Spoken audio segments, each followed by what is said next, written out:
Hey moms and dads, Dr. Nicole here with a family-friendly tech tip. Have you heard the term digital detox? It simply means choosing to spend a certain amount of time without electronic devices.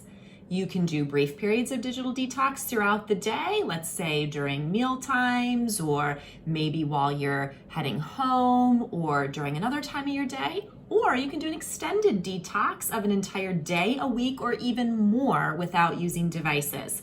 So why are digital detoxes helpful for you and for your kids? Well, they really help our brain reset and avoid constant overstimulation.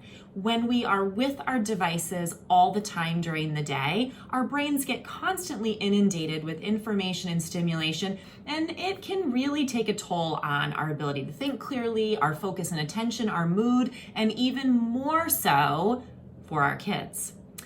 Doing a digital detox also helps create balance with other non-device activities and relationships in our lives that sometimes we can lose sight of when we're constantly consumed with screen time.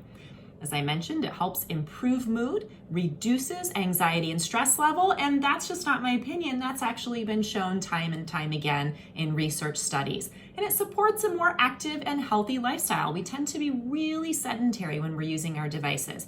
And all of the research points to the fact that constant connection to devices isn't healthy for our brains and our bodies. We all need breaks sometimes, and this especially goes for our children. So let's talk about some signs that a digital detox may be needed or beneficial for your kids and your family.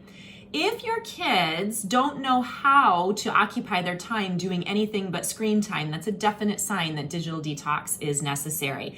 Even if they do know how to consume their time, but they're constantly whining about it or arguing when it's time to do other things, that's a sign that a detox can be helpful.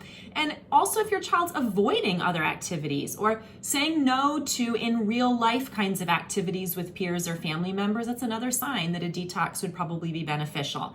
If arguing, irritability, and general grumpiness are increasing around your household, that is another sign that taking some periods of detox would benefit everybody. And here's a big one.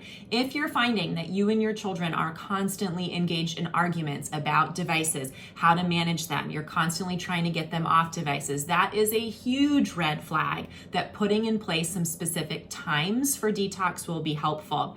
And I guess another big one that I would say is that if you aren't spending time much together as a family, if you think about it and realize, we really don't do a lot of things together anymore, or we're not paying attention to each other when we're actually communicating or spending time together, that's another sign that a detox could be helpful. So here's some tips for how to get started. And I recommend for most people to start small. You can start with a mini detox of just an hour or two.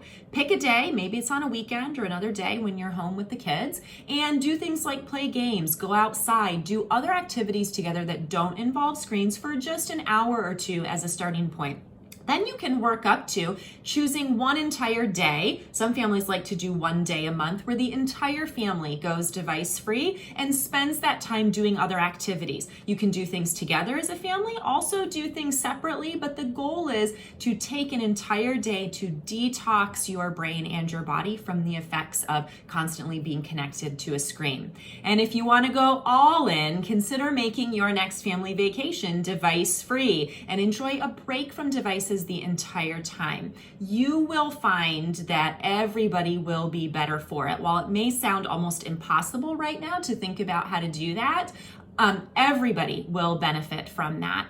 So start small, or start wherever seems appropriate for you and your kids and build up from there. But really take the time to do some things without devices and experience the benefits, and then you'll be motivated to do more digital detoxes for yourself, for your kids, and your family as you go along. I hope this information helps you and your kids unplug once in a while to reset and reconnect with what's most important. Thanks for watching, and I'll be back next time with more family-friendly tech tips.